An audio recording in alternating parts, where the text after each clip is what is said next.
قاتل مہاجر، قاتل مقتول مہاجر، مقتول قاتل مہاجر، یہ جو کھیل کھیلا گیا، ہزاروں نوجوان مر گئے، کچھ حاصل نہیں ہوا اس قوم کو. آج سب بولتے ہیں ہم ایک ہو جائیں.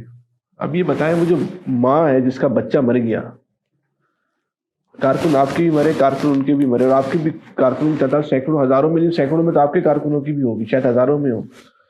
وہ ماں اب کیا کرے، وہ بیوی کیا کرے، وہ بچے کیا کریں، وہ کس کے ہاتھ میں جا کے اپنا لہو تلاش کریں جو آپ لوگوں کی ایک جنگ کی نظر ہو گئے؟ کس کے ہاتھ میں جا کے اپنا لہو تلاش کریں وہ بچے؟ بہت دکھ کی بات ہے، اور آپ کا کوشچن بہت وہ کس کا گریبان پکڑ کے یہ بالکل. دیکھیے، میں نے ایک مرتبہ پریس کلب میں ایک پروگرام تھا، اس میں نے وضاحت کی تھی. ہم دعوے کرتے ہیں کہ اس شہر کے اندر اتنے کارکنان اور اتنے لوگ جو ہے وہ متحدہ قومی موومنٹ کی طرف سے جاں بحق ہو گئے، اتنے لوگ یہاں مہاجر قومی موومنٹ کی طرف سے جاں بحق ہو گئے، بالکل ہوئے. لیکن بہت بڑی اکثریت وہ اس شہر میں جو قتل ہوئی ہے اس میں متحدہ قومی موومنٹ اور مہاجر قومی کا کوئی کارکن انوالو نہیں تھا. اس شہر میں جو قتل ہوئے، اس شہر میں جو لاشیں گری ہیں، وہ لاشیں چاہیے تھیں. کس کو؟ اس شہر میں بینیفیشری تو آپ لوگ تھے، جنازے آپ پڑھوا رہے تھے، جنازوں کو اس کیش آپ شہر کرا رہے تھے. میں وہی آپ سے عرض کر رہا ہوں کہ اس شہر میں نے لوگوں سے سوال کیا، اور میں آج بھی آپ کے سامنے یہ سوال دہرانا چاہتا ہوں کہ مجھے آج تک اس سوال کا جواب نہیں ملا کہ جس طرح آپریشن اسٹارٹ ہوا اور آپریشن اسٹارٹ ہونے کے بعد دعوے کیے گئے کہ یہاں پر امن قائم ہو گیا. میری بات سن لیجیے فیصل صاحب، میں نے یہ سوال کیا تھا کہ ایک ایک دن میں 100 افراد اس شہر کے اندر جاں بحق ہوئے، ان میں سے اکثریت کا تعلق نہ مہاجر قومی موومنٹ سے تھا نہ متحدہ قومی موومنٹ سے تھا. ایک وقت لہر چلتی تھی کہ شیعہ ڈھونڈ کے مار دیے گئے، ایک وقت لہر چلتی تھی کہ دیوبندی مار دیے گئے. ٹھیک ہے نا؟ متحدہ قومی سے تعلق تھا نہ مہاجر قومی سے تعلق تھا. میں نے یہ سوال کیا تھا کہ آج اس شہر میں امن ہے، اس سے پہلے اس شہر میں کوئی اور طاقتیں ایگزسٹ کرتی تھیں؟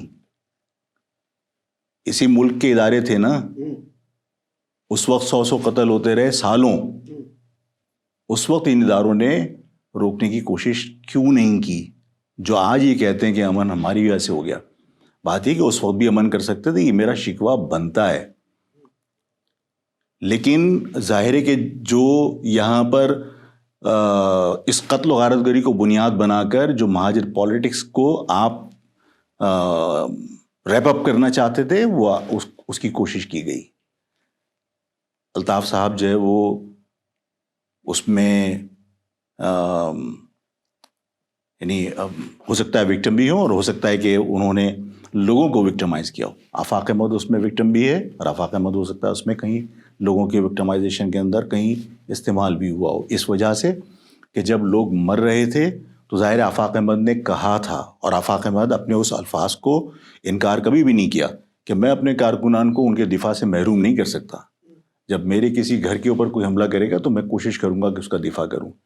لیکن اس وقت کسی کو حملے کے لیے جب لوگ جاتے تھے، آج بھی میں سوال کر سکتا ہوں، مطلب اگر کوئی دہشت گردی کی وجہ سے مجرم ہے تو آج مجرم کیوں نہیں ہے؟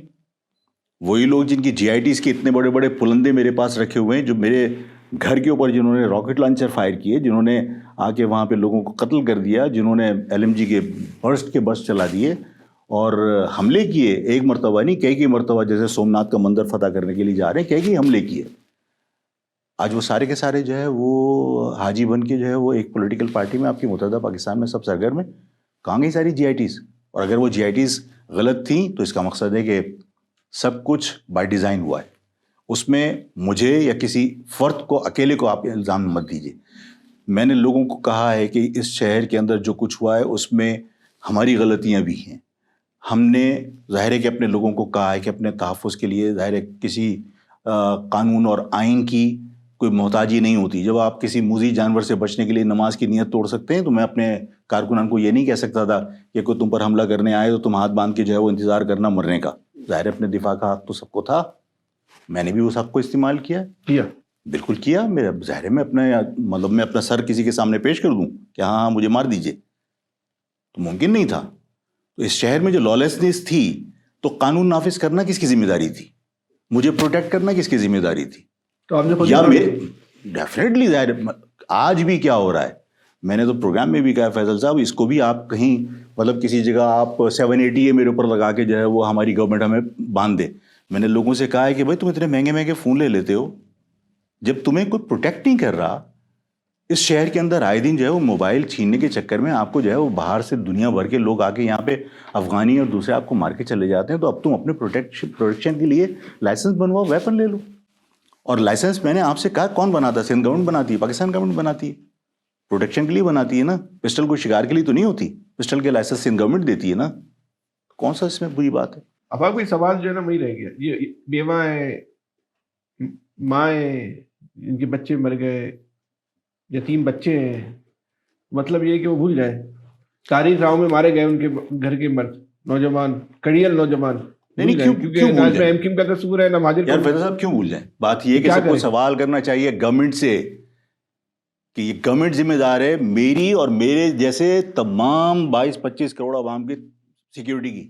بھائی جب بچے ہلاک ہو رہے تھے تو اس وقت آپ الزام ایم کیو پر اور ایم کیو الزام آپ پہ لگا رہی تھی, تو دونوں کے الزامات غلط تھے. میں ان الزامات کو اپنی جگہ پر برقرار رکھتے ہوئے کہہ رہا ہوں کہ میں بھی اگر اس میں ملزم تھا, مجرم تھا, تو یہ بتائیے کہ اس چیز کو آج جب آپ روک سکتے ہیں تو آپ نے اس وقت کیوں نہیں روکا تھا؟ اور جو حالات ہیں اس کے اندر میں نے آپ سے سوال کیا کہ جن کی جی آئی ٹیز ہیں, جن پر میں نے الزام لگایا تھا, وہ آج جو ہے وہ تمام دودھ کے دھلے ہوئے اتنی بڑی داڑھی رکھ کر اگر کسی پارٹی کے اندر موجود ہیں, ان کی جی آئی ٹیز کے اتنے بڑے بڑے پلندے وہ کس مقصد کے لیے تھے؟ غلط تھے. اگر غلط تھے تو اعتراف کرنا چاہیے کہ آپ نے سیاسی بنیادوں پر تحقیقات کی تھیں اور آپ نے اپنے مقصد کے لیے اس کو استعمال کیا.